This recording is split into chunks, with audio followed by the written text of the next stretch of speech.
Well, that's a very interesting term, consumer literacy, because we all want to be literate. We all want to make intelligent choices, and as as consumers, there's a large element of trust there. Mhm. Fits into my philosophy of the whole world is built on trust because we just don't know. It's just, you buy the car, you don't know where the parts were made, blah, blah, blah. It's a whole thing Yeah, of trust, right? and M's. Yeah, yeah, yeah. And we Yeah, but should, it's quite a hard topic because, as we spoke before about literacy and critical thinking, there are decision-making process, and it's quite hard to interfere this decision-making process. So, yeah. well, no, not only is there bias, which is very important to recognize. I mean, we don't you can't breathe without having some kind of bias. We've got to acknowledge that. And then there's Yeah, basically like 40 different principal biases that yeah, people yeah, go yeah. through each Uh, day in their yes. life, whether it's a confirmation bias or historical bias or just different forms of cognitive Yeah, yeah, bias. yeah. And and there's there's not much logic in the randomness of what happens around about. Yeah. Yeah, there is a certain level of logic, and then at the same time, you can look at things and go, well, that makes no sense at all, right? So, people's choices are not always the most practical way to develop, not always the most logical step to make, and until we have this quality of thinking, which is what my business email masterclass series is Mm-hmm. about. It's all about quality of thought. Mm-hmm. That if we want things to be better, we need processes to understand what uh, how not to make certain kinds of mistakes. And then we all know what to do, but doing it something Yeah, completely yeah, different.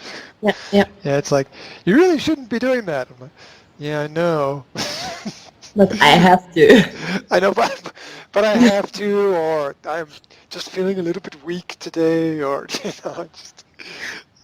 Did We, you read the book Dingistry or something like that from Skinner? um, I'm not sure that I've read much of his original writing, but when I Uh, was looking at behaviorism and yeah, how schools were founded, yeah. uh, there were very strong links to it because the the families of the behaviorists are all integrated. This Mm-hmm. is the Skinner, Watson, Mm-hmm. the people who founded the Yeah. first universities and schools, Freud, Edward Bernays. It's a big web of, of a network of people who were studying human behavior in order to, I think let's say it was for the greater good, right? It was in order to improve society as a whole. Um, but as with everything, when the person dies, their work kind of dies with them because it then gets taken on by other people who have other agendas. If you look at it in terms of, my experience with this is the experience of private schools. Many private schools are built by individuals, but when that individual dies, the school tends to Go down. slowly go downhill. Look at Apple after Steve Jobs, right? Mm-hmm. I mean, it's the the company tends to lose momentum as the Vision. as yeah, they Vision. lose vision, that Strategy. Mm-hmm. the belief is gone, the energy is missing, the mission is unclear. There's a lot of doubt in people's minds, Yeah. and so yeah, companies lose a lot in that kind of situation. I mean, the behaviorists have so much control over so many parts of society. It's unbelievable, and they sort of grew to become gods in their own minds because they pretty much thought they could control everything that they did. I mean, there was who did the timing experiments? Timing? Yeah, there was one behaviorist who he's considered one of the gods and gurus of business management of the 20th century. So his work was between about 1900 and 1920. And I can't remember his name right now, it'll come to me. But what he did was he measured work efficiency with stopwatches, with timing. He went into factories and he timed how long it took people to do certain activities. And then he broke everything down into all its little compartmental movements to see how you could do the same activity faster. And these principles then overtook corporate agendas in the 20th century as efficiency became extremely important. And it got to the point, his work was taken to an extreme by companies like Nike in the 1980s, where what they would do was Nike measured employee efficiency in its factories down to less than 1,000th of a second. Each person's activity was measured to see if down to 1,000th of a second they were performing efficiently. 1,000th of a second, right? And if they could improve that, then they called it improvements in efficiency and quality. And what it was just basically the micromanagement of people. And it was it got crazy because they were less focusing on do people feel good, are they okay, and more on is the company being efficient, and that's what led to the so-called sweat factories in different countries where people were overworked and underpaid. I'm trying to remember the wait, I'll find it. It's annoying me because I wrote articles on this guy. Was it John B. Watson? Frederick Winslow Taylor. There we go. Frederick Winslow Taylor. Now, Frederick Winslow Taylor. Okay, I will check some literature. Okay, and but what happens with all of these people when you look really closely at the behaviorists? What you begin to realize is that they all have very strong psychopathic tendencies. Yeah, of course they want to control everything. It's quite obvious. Yeah. Yeah, and a lot of them also, it's interesting. A lot of them also don't have children that they take care of or look after. They had children, but they never saw their kids, right? Or they didn't have children at all. Yeah, if you look into their literature and their writing, they always start with how can we improve things, and they always end by taking things too far and sort of making a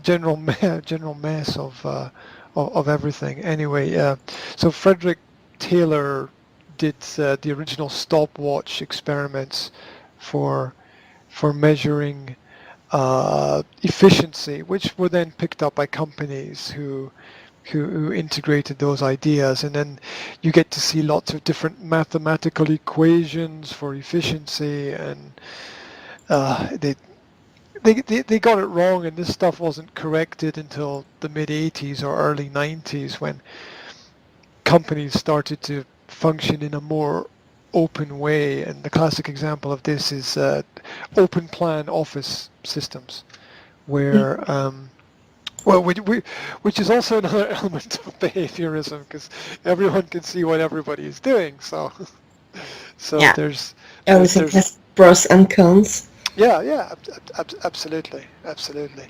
Um, so so yeah, but when things became a little bit more open, people could people could understand what each other were doing a little bit more, and then things began to flow for companies a little bit easier. And you can see the more advanced companies have adopted all of these principles. You know when you walk into a business, when you walk into an office, when you walk into, if things are working or not. Hmm. Hmm. You can tell that I've walked into offices where there's bottles of Slivovica on the desks, and I've walked into offices where everything is open plan, every wall is made of glass, and um, every Yeah, but always in these places, the environment between colleagues can be quite disturbing, maybe. Or, yeah. yeah, well, people get on people's nerves. It's unavoidable, Mm. right? It's Yeah. unavoidable. It's always best to. It's never a good idea to bury your feelings about things. It's always good to put them out in the open, because eventually they always come to the surface. So Yeah. so that that's something to think about. Another thing to think about in terms of groups, and I was talking about this with a group of teenagers that I work with, and it's called the lowest common denominator theory. And what it is that any group of people, doesn't matter whether you're a group of people in an office or a group of friends or family or whatever, every group of people is always pulled down or pulled back or hindered. There's a good word. To hinder is to stop people doing things. Is hindered by the weakest person in the group. And Mhm. and you can argue about everybody has different strengths and stuff and whatever, but generally there's always a person at the bottom of the class, right? Yeah. There's always the weakest person in the group, and you see this in terms of teams that are very motivated. Teams that are highly motivated drop the weakest people, right? They're just like, I'm sorry, you're not good enough. You see it in sport all the time, right? You can't. Sorry, there's better people. You're out. And if you don't do that with those people, if you don't filter those people out, your whole team, your whole group is dragged down. And I was talking about it with teenagers in terms of going out with friends and drinking, right? And your life then becomes the sum of the average of the people in the group. So we did this thing where my friend, most of my friends, my students, I think of them as friends as well, but my students were saying, yeah, we go out with our friends, and it's Christmas, so there's parties and stuff, and we were talking about alcohol, and like, okay, do you drink a lot? No, we don't drink much. It's, okay, so imagine this.